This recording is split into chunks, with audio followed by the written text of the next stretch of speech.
This once glorious city, whose lights at night could be seen for miles, empty now.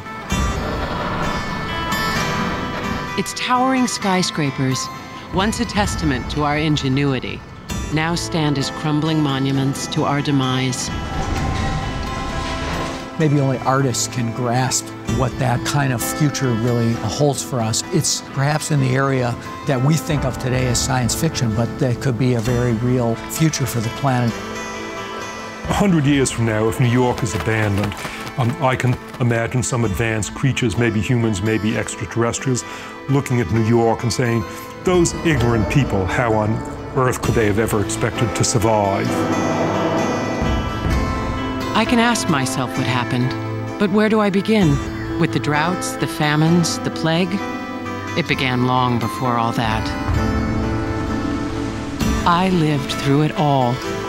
My story is everyone's story, the story of the last century.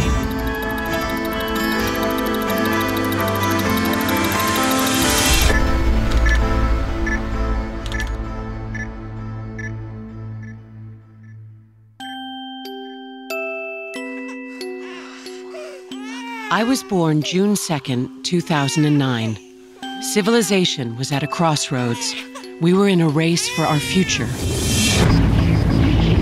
Today, I say to you that the challenges we face are real.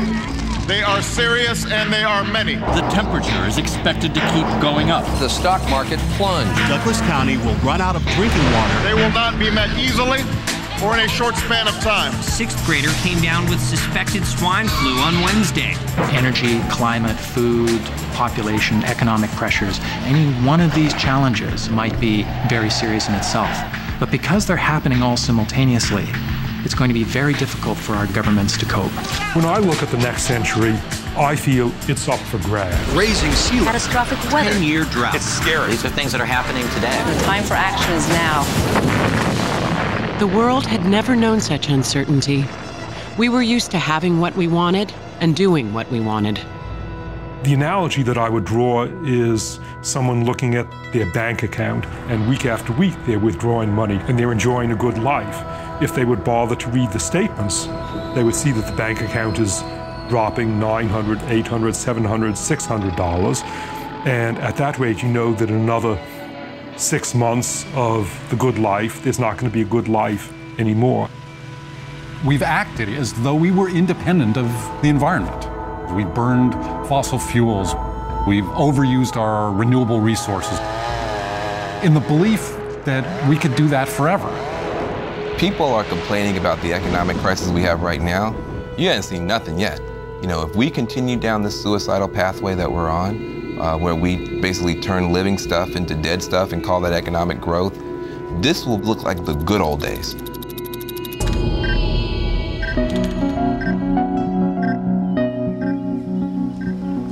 Although the world I was born into was running out of so much, water, oil, land, I remember a loving family, a big house, green lawn, more water than we knew what to do with. My parents must have known what was happening. We had a compact car and recycled. And it wasn't just us. Smart, imaginative people everywhere were working furiously on solutions. Our government was pouring money into alternative energy. It seemed like everyone was growing their own vegetable garden.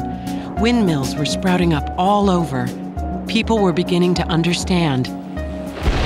But the clock was running out, and nature was always one step ahead. Flowers are blooming earlier, and trees are leafing earlier.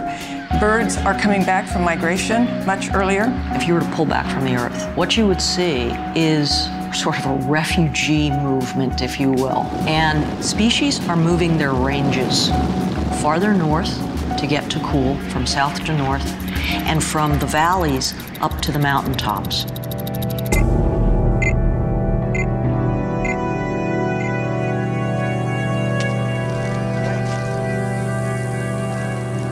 Of course, as a child, I didn't notice these things, having nothing to compare it to. I was a little girl enchanted by my small world, until one summer, thousands, maybe millions of dragonflies showed up out of nowhere. They were delicate and beautiful, and I put one in a jar. My mother was puzzled and looked them up.